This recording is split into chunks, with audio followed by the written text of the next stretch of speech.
بسم اللہ الرحمن الرحیم۔ اور فجر کی نماز تو اللہ پاک سے وفا ہے۔ نماز اگر عادت بن جائے تو کامیابی مقدر بن جاتی ہے۔ تم سجدوں کو نہیں چنتے، تمہیں سجدوں کے لیے چن لیا جاتا ہے۔ جب تمہیں اگلی نماز کا انتظار ہو تو سمجھ لینا کہ اللہ نے تمہاری پہلی نماز قبول کر لی۔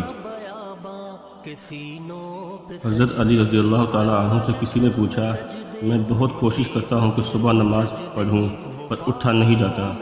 حضرت علی رضی اللہ تعالیٰ عنہ نے ارشاد فرمایا، یہ نیند کی وجہ نہیں ہے، بلکہ تم جو سارا دن میں گناہ کرتے ہو وہ تمہاری گردن میں توق، ہاتھوں میں ہتھکڑی اور پاؤں میں بیڑیاں بن کر تمہیں اٹھنے نہیں دیتی۔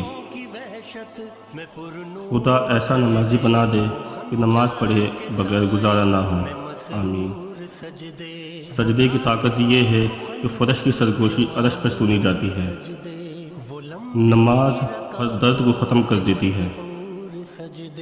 بے شک وضو سے شکل، قرآن سے عقل اور نماز سے نسل پاک ہوتی ہے۔ بے شک نماز کو محبت سمجھ کے ادا کرو گے تو اللہ پاک اگلی نماز کے لیے تمہیں خود کھڑا کر دے گا۔ سیدنا ابو موسیٰ رضی اللہ تعالیٰ عنہ سے مروی ہے کہ رسول اللہ صلی اللہ علیہ وسلم نے فرمایا، جس شخص نے 2 ٹھنڈے وقت کی نمازیں یعنی فجر اور عصر ادا کی وہ جنت میں داخل ہوگا۔ بے شک نصیب کیسا بھی ہو، مدد قرآن اور نماز سے لیا کرو۔ اللہ سے جو مانگو گے ضرور ملے گا انشاءاللہ۔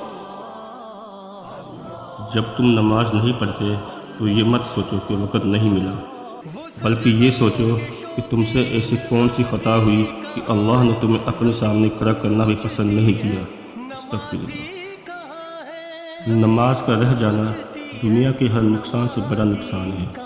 بے شک اسلام جیسا کوئی مذہب نہیں، قرآن جیسی کوئی کتاب نہیں، حج جیسی کوئی زیارت نہیں، مدینہ جیسا کوئی شہر نہیں، نماز جیسی کوئی عبادت نہیں۔ بے شک جو آپ کو نماز کی نصیحت کرتا ہے اور آپ کو نماز کی ترغیب دیتا ہے وہی آپ سے سب سے زیادہ پیار کرتا ہے۔ نماز کبھی نہ چھوڑنا، یہ میرے نبی کی آنکھوں کی ٹھنڈک ہے۔ بے شک نماز وسیلہ ہے اللہ سے ملاقات کا۔